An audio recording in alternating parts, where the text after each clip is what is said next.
Vamos a meternos de lleno en una de esas preguntas de las que han marcado la historia, una que dividió a la cristiandad occidental hace ya 500 años, pero que, ojo, sigue muy viva hoy.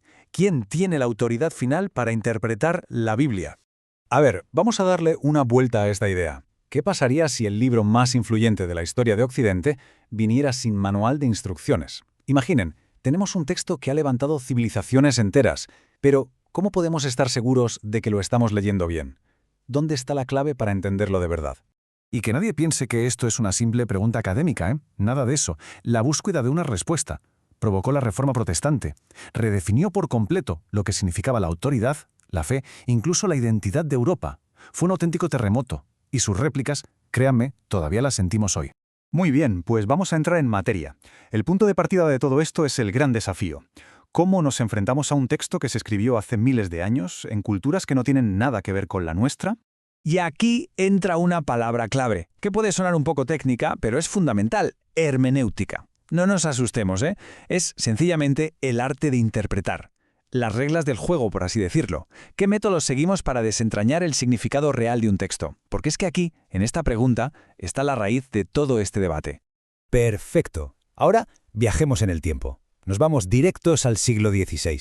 Allí, un monje alemán, Martín Lutero, va a lanzar una respuesta radical a esta cuestión de la autoridad.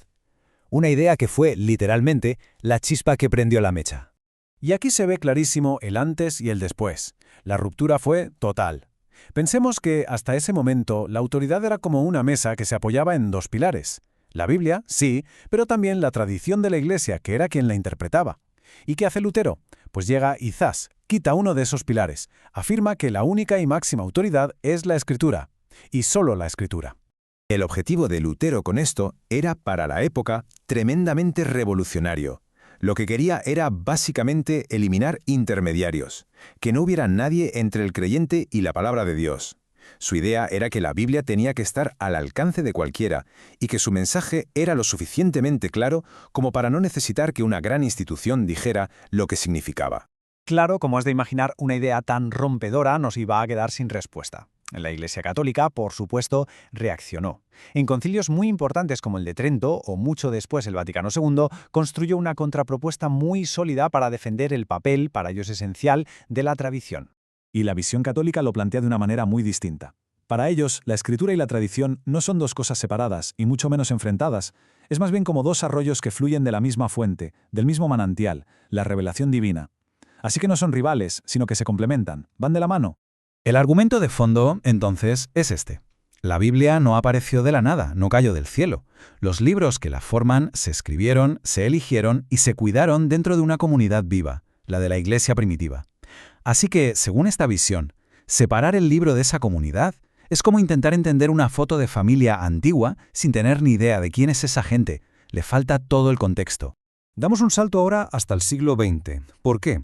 Porque aquí encontramos un intento fascinante de tender puentes sobre esta división histórica. Viene de la mano del teólogo Joseph Ratzinger, quien luego sería el Papa Benedicto XVI, y su propuesta de una hermenéutica de la fe. La idea de Ratzinger es en el fondo muy potente. Propone que la Biblia no se vea como una simple colección de libros antiguos sobre Dios, sino como una única gran historia, una historia que apunta de principio a fin a una persona, Jesucristo. Por lo tanto, Cristo no es un personaje más en la trama, es la clave, la lente a través de la cual todo el resto cobra sentido. Y lo más curioso es que esta idea, en realidad, conecta con ambas tradiciones. Fíjense en esta metáfora del propio Lutero. Él decía que las Escrituras eran como los pañales que envuelven el cuerpo de Cristo. Es una imagen preciosa. Los pañales no son lo importante, no son el niño, pero son los que nos llevan a Él, lo protegen. El centro para ambos sigue siendo Cristo. Vale, pero ¿esto cómo se come? ¿Cómo funciona en la práctica esta hermenéutica de la fe? Pues Ratzinger habla de una nueva relectura, una forma de leer que busca unir cosas que muchas veces han ido por separado, el análisis histórico por un lado y la lectura de fe por otro. Y los principios de esta relectura son sencillos de enunciar, pero tienen mucha miga. Se trata de leer la Biblia como un todo, como una sola historia. De usar lo que sabemos por la historia, claro que sí, pero sin dejar de lado la fe. También de reconocer que la tradición viva de la comunidad tiene algo que decir. Y muy importante, de evitar que la interpretación se quede solo en manos de unos pocos especialistas. Al final, la idea es que es Cristo mismo quien nos abre el sentido de todo. Y así, casi sin darnos cuenta, llegamos al final de este recorrido. Hemos visto cómo se ha pasado de aquel grito de la Reforma, sola escritura, solo la escritura, a una visión que busca integrar más elementos y que podríamos resumir en esta otra frase en latín, scriptura nuncam sola. Es decir, la escritura nunca está sola. Siempre la leemos dentro de una comunidad, con una historia detrás y desde una fe que es al final la que le da su sentido más profundo.